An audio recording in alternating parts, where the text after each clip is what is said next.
duk sanda ka gansu cikin jama'a wallahi ma'anan je yake fassara mana ma'anan sharif. Me ma'anan sharif shine wanda yake ɗebe zunuban mutane shi kuma ya je ya wanke.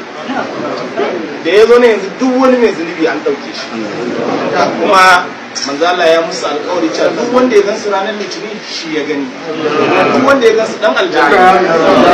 Yaya kuke gani jiran da aka yi na awa ɗaya ko awa biyu mu da samu akbar. Wallahi man sagir na ji daɗin wannan bayani.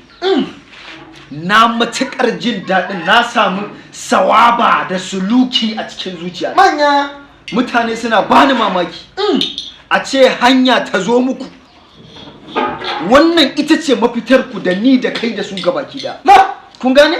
Zai cire ku, zai yi anƙazun ku daga zulumatu ilan nuri. Zai cire ku daga wannan duhu zuwa haske.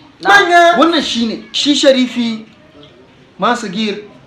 Zama ake a karanci waye sharifi.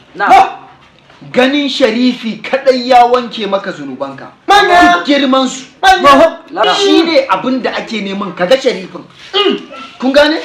In ka gan shi to matakin kenan ka saka. Ka samu.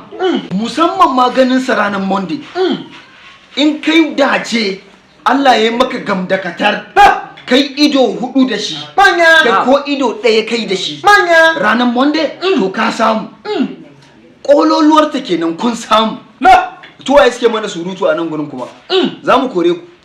Muna da ka'idoji a nan, kuna disturbing din mu, kuna disturbing din mu.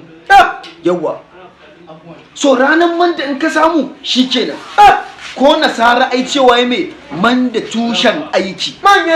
Monday tushen aiki. In ka riske wanda to ka riska.